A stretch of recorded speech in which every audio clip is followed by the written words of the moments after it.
The Epistle of James, Chapter 1. Santiago, Unang Kabanata. James, a bondservant of God and of the Lord Jesus Christ, to the 12 tribes which are scattered abroad, greetings. mula kay Santiago, alipin ng Diyos at ng Panginoong Hesukristo. Ipinapaabot ko ang aking pagbati sa mga pinili ng Diyos na nasa iba't ibang bansa. My brethren, count it all joy when you fall into various trials, Mga kapatid, magalak kayo kapag kayo'y dumaranas ng iba't ibang pagsubok. knowing that the testing of your faith produces patience. Dapat ninyong malaman na pinapatatag ng mga pagsubok ang inyong pananampalataya. But let patience have its perfect work, that you may be perfect and complete, lacking nothing. At dapat kayong magpakatatag hanggang wakas upang kayo'y maging ganap at walang pagkukulang.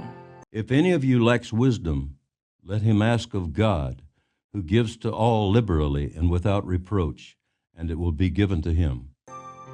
Ngunit, kung ang sino man sa inyo ay kulang sa karunungan, humingi siya sa Diyos at siya'y bibigyan, sapagkat ang Diyos ay mapagbigay at di nanunumbat. But let him ask in faith, with no doubting, for he who doubts is like a wave of the sea, driven and tossed by the wind. Subalit ang humihingi ay dapat magtiwala at huwag mag-alinlangan, sapagkat ang nag-aalinlangan ay parang alon sa dagat na itinataboy ng hangin kahit saan. For let not that man suppose that he will receive anything from the Lord. Huwag umasang tatanggap ng anuman mula sa Panginoon ang taong He is a double-minded man, unstable in all his ways. pabago-bago ang isip at di alam kung ano talaga ang ibig niya. Let the lowly brother glory in his exaltation, Dapat magalak ang mahirap na kapatid kapag siya itinataas ng Diyos, but the rich in his humiliation, because as a flower of the field he will pass away. at gayon din naman ang mayamang kapatid kapag siya ibinababa, sapagkat ang mayaman ay lilipas na gaya ng bulaklak ng damo. For no sooner has the sun risen with a burning heat than it withers the grass, its flower falls, and its beautiful appearance perishes. So the rich man also will fade away in his pursuits. Ang damo ay nalalanta sa matinding sikat ng araw, nalalagas ang kanyang mga bulaklak, at kumukupas ang kanyang ganda. Gayon din naman, ang mayaman ay mamamatay sa gitna ng kanyang mga kaabalahan. Blessed is the man who endures temptation, for when he has been approved, he will receive the crown of life which the Lord has promised to those who love him. Mapalad ang taong nananatiling tapat sa kabila ng mga pagsubok, sapagkat matapos siyang subukin, tatanggap siya ng gantimpala ng buhay na ipinangako ng Panginoon sa mga umiibig sa Kanya. Let no one say when he is tempted, I am tempted by God, for God cannot be tempted by evil, nor does he himself tempt anyone. Huwag sabihin ni numan na tinutokso siya ng Diyos kapag siya'y dumaranas ng pagsubok, sapagkat ang Diyos ay hindi maaaring matukso at hindi rin naman nanunukso ng sinuman. But each one is tempted when he is drawn away by his own desires and enticed. Natutokso ang tao kapag siya'y naaakit at nagpapatangay sa kanyang sariling nasa. Then when desire has conceived, it gives birth to sin, and sin, when it is full grown, brings forth death. Kapag ang nasa ay tumubo at nagugat sa kanyang puso, magbubunga ito ng pagkakasala. Kapag ang kasalanan ay lumala, ito'y hahantong sa kamatayan. Do not be deceived, my beloved brethren.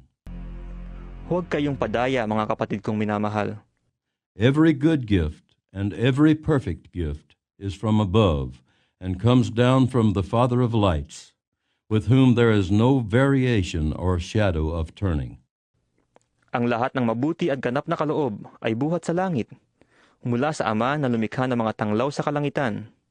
Hindi siya nagbabago o nagpapakita ng bahagyamang pagbabago. Of his own will he brought us forth by the word of truth, that we might be a kind of first fruits of his creatures. Niloob niyang tayo'y maging anak niya sa pamamagitan ng salita ng katotohanan, upang tayo'y maging pangunahin, higit kaysa lahat ng kanyang mga nilalang. So then, my beloved brethren, let every man be swift to hear, slow to speak, slow to wrath. Unawain ninyo ito, mga kapatid kong minamahal. Maging alisto kayo sa pakikinig, dahan-dahan sa pagsasalita, at huwag agad magagalit. For the wrath of man does not produce the righteousness of God. Sapagkat ang galit ay hindi nakakatulong upang ang tao ay maging kalugod-lugod sa paningin ng Diyos. Therefore, lay aside all filthiness and overflow of wickedness, and receive with meekness the implanted word, which is able to save your souls. Kaya't talikuran na ninyo ang inyong maruruming gawa, at alisin ang masasamang asal, at may pagpapakumbabang tanggapin ang salita ng Diyos na itinanim sa inyong puso. Ang salitang ito ang makakapagligtas sa inyo. But be doers of the word, and not hearers only, deceiving yourselves. Mamuhay kayo ayon sa salita ng Diyos. Kung ito'y pinapakinggan lamang ninyo, ngunit hindi sinasagawa, dinadaya ninyo ang inyong sarili. For if anyone is a hearer of the word and not a doer, he is like a man observing his natural face in a mirror. Sapagkat ang nakikinig ng salita, ngunit hindi sumusunod dito ay katulad ng isang taong tumingin sa salamin, For he observes himself, goes away, and immediately forgets what kind of man he was. at pagkatapos tingnan mabuti ang sarili, ay umalis at kinakalimutan ang kanyang ayos.